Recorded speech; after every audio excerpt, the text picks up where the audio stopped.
Donald Trump कभी भी किसी को भी चौंका सकते हैं।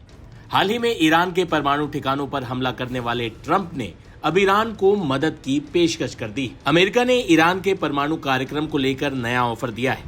2.57 लाख करोड़ की सहायता, प्रतिबंधों में राहत और जमा हुए फंड की रिहाई जैसे प्रोत्साहन ईरान को बातचीत की मेज पर लाने के प्रयास के तौर पर ऑफर किए गए हैं। लेकिन ईरान की संवर्धन पर अडिग रुख और क्षेत्रीय जटिलताओं के कारण इस समझौते का भविष्य अनिश्चित है। बता दें कि वैश्विक मंच पर एक नया और आश्चर्यजनक मोड़ सामने आया है।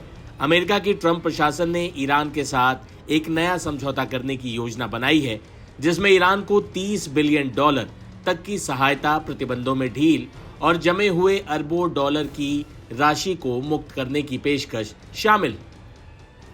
यह प्रस्ताव तब आया जब हाल ही में अमेरिका ने ईरान की परमाणु सुविधाओं पर हमले किए, जिन्हें राष्ट्रपति डोनाल्ड ट्रंप ने पूरी तरह से नष्ट करने का दावा किया। ईरान का परमाणु कार्यक्रम लंबे समय से अंतर्राष्ट्रीय विवाद का केंद्र रहा है। ईरान का दावा है कि उसका परमाणु कार्यक्रम केवल शांतिपूर्ण उद्देश्यों जैसे बिजली उत्पादन और चिकित्सा अनुसंधान के लिए है। हालांकि अमेरिका, इजराइल और अन्य पश्चिमी देशों को डर है कि ईरान गुप्त रूप से परमाणु हथियार विकसित कर सकता है।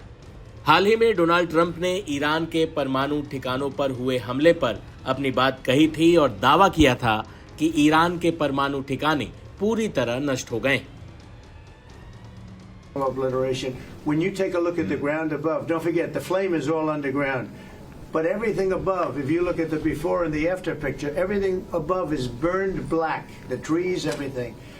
There's one building, but that's a building that sunk substantially into the granite, so that the fire goes right over it. It was, I believe, it was total obliteration. They're not. Can you imagine after all of that, they're going to say, "Oh, let's go and do a bomb." There could be a day in the future, and then somebody else taking our place will be saying, "Don't do it," and maybe they won't do it as well. I don't know, but they're not going to have a bomb, and they're not going to enrich. Israel came back yesterday. I was so proud of them because they came back. They went out because they felt it was a violation, and technically they were right, but it just wouldn't have worked out very well. And they brought the planes back. They had gone on to another journey because there was a little bit of a violation, and I said, "You got to get them back." वही अब Donald Trump ने एक बार फिर दुनिया को चौंकाते हुए Iran को मदद की पेशकश कर दी है। अमेरिका ने ईरान को एक गैर संवर्धन यानी नॉन एनरिचमेंट परमाणु कार्यक्रम के लिए $30 बिलियन की सहायता देने की पेशकश की है। ये कार्यक्रम केवल नागरिक ऊर्जा उत्पादन के लिए होगा, जैसे बिजली संयंत्रों के लिए। ट्रंप प्रशासन ने स्पष्ट किया है कि ये राशि अमेरिका द्वारा नहीं, बल्कि इसके अरब सहयोगियों, संभवतः कतर, संयुक्त अरब अमीरात और सऊदी अरब द्वारा दी जाएगी।